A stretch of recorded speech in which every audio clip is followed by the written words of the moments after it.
ayudan con el lenguaje de las señas. Qué bien lo hacen también, estoy aprendiendo bastante.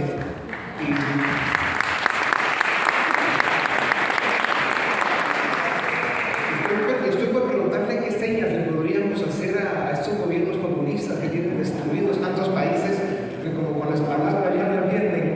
De repente encontramos alguna seña de esas para poder decirles lo que les quisiéramos decir. Pero bueno, queridos presidentes, buenas tardes. Qué gusto estar con ustedes una vez más. Gracias también a la Fundación Libertad y por supuesto al Grupo Libertad y Democracia, que tiene una misión para América Latina extraordinaria, con desafíos que no son menores y también con oportunidades que habrá que aprovecharlas.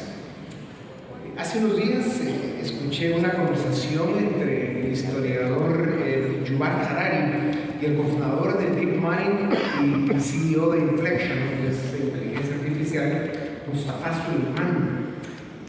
Voces muy presentes y potentes en la discusión sobre qué es lo que está pasando en el mundo con el tema de la inteligencia artificial.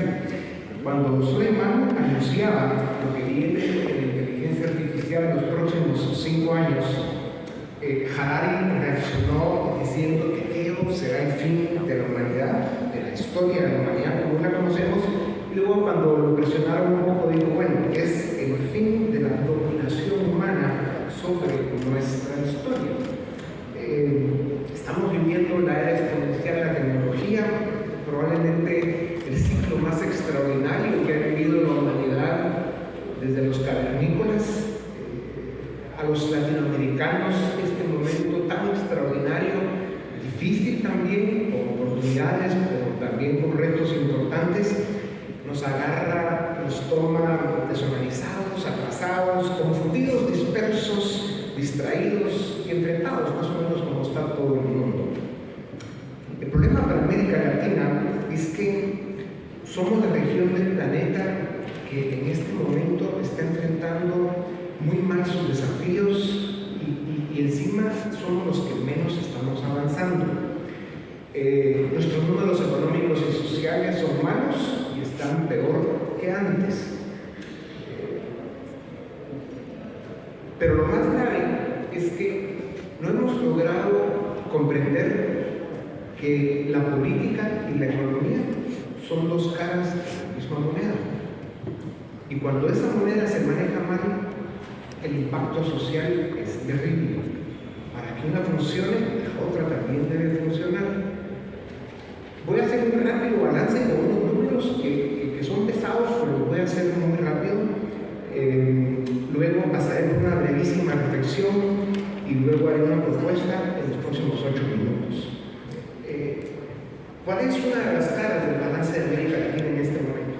Somos 652 millones de latinoamericanos, el 8.4% de la población mundial. Brasil y México son el 52.4%. Nada más, tenemos la mitad de los bosques tropicales del mundo, el 30% de toda el agua disponible, el agua dulce, tenemos el 40% del total de recursos hídricos renovables del planeta, tenemos el 33% de los mamíferos, tenemos el 35% de las especies de reptiles, eso sí está claro. Tenemos el 41% de las aves, el 50% de los anfibios y el 50% de la vida vegetal del Caribe, que es absolutamente único. América Latina tiene el 12% de las reservas probadas de petróleo. Argentina, Bolivia y Chile tienen el 60% del litio del planeta. Somos uno de los grandes graneros del mundo, productores de las materias primas que alimentan al planeta, entre otros recursos naturales, a extremos que ya vimos lo que ese dinero es capaz de financiar. Entre el 2000 y 2014, cuando hicieron lo que hicieron los populistas con todo ese dinero.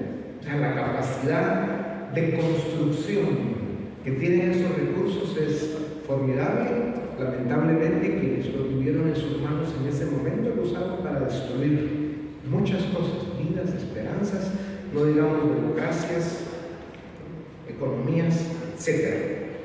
Tenemos en este momento todavía un bono demográfico extraordinario. La población joven entre 10 y 24 años anda entre 160, 170 y 200 millones de latinoamericanos, no es menor. Tenemos el clima, el paisaje y todavía la alegría a pesar de todo. Eso es América Latina. Ahora, ¿cuáles son los números de la otra cara de ese balance? 2021, la tasa de pobreza en América Latina, 32.3, 211 millones. La pobreza extrema, casi 13%, 78 millones de seres humanos. La crisis económica que inicia en 2014 hizo que para finales de 2020 el PIB per cápita de América Latina solo fuera el 70% de lo que fue en 2014. Ojo con este dato. Estamos en el 70% de lo que era el PIB latinoamericano en 2014. La pandemia causó la mitad del problema. Lo grave es que no logramos la tracción para regresar a los números y a las tendencias de antes. Y acuérdense de este detalle. Estamos un poco atascados.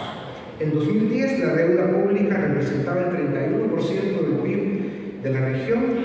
Para 2019 subió al 46% y se incrementó al 56% con las políticas fiscales agresivas de 2020. Una pandemia. Entre 2014 y 2019, América Latina tuvo uno de los periodos con peor desempeño económico desde 1901.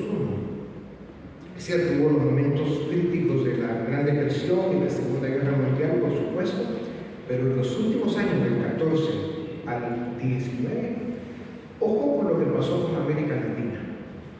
Y cuando estamos en medio de esta tormenta, las condiciones del mundo han cambiado de tal manera que no está claro cómo vamos a salir de esto o cómo vamos a recuperar la atracción de la que estamos hablando.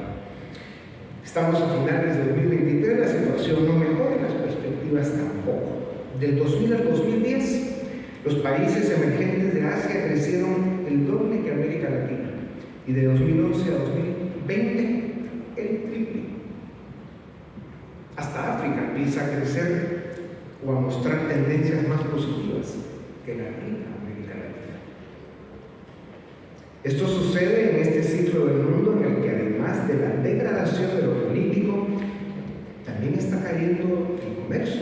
El comercio, medido como proporción de la economía mundial, empezó a caer en 2008 y sigue cayendo. La única otra ocasión anterior en que esto sucedió fue a partir de 1913 y el resultado fue la Segunda Guerra Mundial. Cuando no hay comercio no se genera riqueza y cuando la gente empobrece surge la violencia, los bravos. Cuando sumamos los ingredientes que no son menores en América Latina, como son la corrupción, que es causa y efecto, el narcotráfico, el crimen organizado, pues nos pone en ese lugar de vergüenza que con el 8% de la población mundial estamos más o menos en el 25% de los crímenes violentos en América Latina. Y luego, si hablamos de salud, educación e infraestructura, también tenemos rezagos importantes que, sumado a lo anterior, pues llega a extremos de poner a algunos países en situaciones inviables si no corregimos nuestra historia. Por eso yo me pregunto a veces, ¿cómo es posible que haya políticos que se digan a sí mismos políticos, que llegan al poder, a la vía electoral, aplican políticas públicas, se equivocan y se dan cuenta que no funcionan? Está bien, eso se vale, es humano. Pero cuando lo hacen una y otra vez, y luego vuelven a ganar las elecciones por eso, y lo siguen haciendo, y luego se roban las elecciones y lo siguen haciendo, eso se llama disfrazar políticas públicas de criminalidad, de una ambición enferma de poder, y lo que hacen es destruir países, como estamos viendo algunos de América Latina, donde lo que han tenido no son políticos, sino criminales en el poder. Y eso, esa locura que le hemos puesto el nombre de populismo autoritario, populismo corrupto, la enfermedad del poder o como quieran, pues bueno, nos tiene en este momento en la vida de América Latina con riesgos importantes. También existe un problema de expectativas, o sea, la distorsión que generan las redes, la sobrecarga ideológica, la demagogia de la izquierda populista, y la agenda del Grupo de Puebla pues los tiene ocupados también, y esos pues, le dedican tiempo y recursos a lo que saben hacer, que es destruir países. De alguna forma esto explica lo que sucedió en Chile y su desenlace con el ataque terrorista que vimos en 2019, que había un tema de manejo demagógico de las expectativas, y a pesar de la batalla que dio el presidente Piñera, hubo una elección en la que ganó una izquierda un poco extraña, de esa que vive un poco en la estratosfera, pero los chilenos están corrigiendo, porque tienen una historia, tienen cultura, tienen estadística que les puede ir enseñando por dónde está el rumbo. Necesitamos que Chile vuelva a ser el referente de América Latina. En el caso del Perú, ¿qué pasó en el Perú? Una economía que en 10, 12 años bajó 19 puntos en sus niveles de pobreza, con un crecimiento económico que se estaba convirtiendo en la estrella de América Latina. ¿Qué fue lo que falló en Perú? La política. Y ese es precisamente el problema que tenemos en América Latina. Lo que está fallando es no hemos sido capaces de tomar más responsabilidad sobre esa que es la actividad más importante en una sociedad, en una democracia, en una nación. Los mejores 50 años que ha vivido la especie humana, probablemente, muchos de los acá presentes, algunos que ya estarán cerca de los 100 años, lo vieron, pero a partir de 2008, después de la Segunda Guerra Mundial, cuando se empieza la construcción del mundo occidental, el gran desarrollo de Europa y Estados Unidos, llegamos a 2008 con la gran recesión, y el mundo cambió de verdad a unos niveles que no hemos sido ni siquiera capaces de entender en dónde seguimos parados. Estamos un poco confundidos con el tema. Y a partir del 2008 empezamos a ver que llegamos al siglo XXI y los liberales, la derecha en Occidente, nos acomodamos. Dejamos de defender los valores de la libertad, los principios de la democracia, y pensamos que eso que ya estaba más o menos instalado iba a seguir caminando por un camino seguro. Pues no fue así. Miren cómo estamos, con bastante más de la mitad de América Latina perdida, la otra mitad en peligro, y ya vimos el costo que eso tiene. Entonces, las élites nos dormimos, abandonamos la política, y la mayoría de los políticos que se dedican a la política ya vimos lo que hacen. Aquí lo que tenemos son excepciones. Ya quisiera América Latina tener uno tras otro presidentes como los que forman este grupo. Eso lo tenemos que rescatar. Entonces, ¿qué es lo que nos pasa? América Latina hoy tiene principalmente un problema élites. Las élites nos acomodamos, nos quedamos dormidos, y la élite académica encerrada en sus bibliotecas, la sociedad civil dispersa, dividida y muchas veces enfrentada, y las élites económicas de América Latina en sus burbujas, ocupados en sus empresas, que tienen mucho mérito por supuesto, pero se olvidaron que si se quedan sin país también se van a quedar sin empresa, y la política necesita recursos para florecer, para existir de una forma estructurada y con capacidad de ofrecer contenido, del contenido que desarrollan países, y eso es lo que no estamos haciendo. Por eso, el desafío de América Latina es rescatar la política, devolverle los valores que se extraviaron, formar una nueva clase dirigente, una nueva generación de tecnócratas y de líderes políticos. Ese es uno de los espíritus del Grupo Libertad y Democracia. ¿Cómo hacemos para hacer esto? Esto pasa por la construcción, la creación de partidos políticos. Hay algunos esfuerzos. El presidente Macri aquí está dando una batalla admirable para rescatar a Argentina, una vez más, un nuevo intento, y esperamos que lo logre. Pero no pueden ser esfuerzos aislados. A partir del 2008 y cada vez más las elecciones las están ganando outsiders. Y esto da una idea clara del rechazo, de la necesidad de cambio que sienten los pueblos y que están dispuestos a votar casi por cualquier cosa, con tal de que no sea la política tradicional. Y esto, como de repente puede presentar una oportunidad, también es muy peligroso. Entonces, eso de vivir en el péndulo, de que de repente hay un buen proyecto que dura 4, 5, 6 años porque tuvo la oportunidad pero que otra vez regresemos a lo mismo que teníamos antes y de lo que queríamos salir. Eso no resuelve el problema. América Latina necesita de una vez por todas un modelo de desarrollo basado en una plataforma política que sea capaz de darle continuidad a ese modelo de desarrollo. Políticas públicas que funcionan, que resuelvan los problemas de fondo del país, crecimiento económico, solucionan los problemas sociales, etcétera, etcétera. Ese es el gran desafío de América Latina.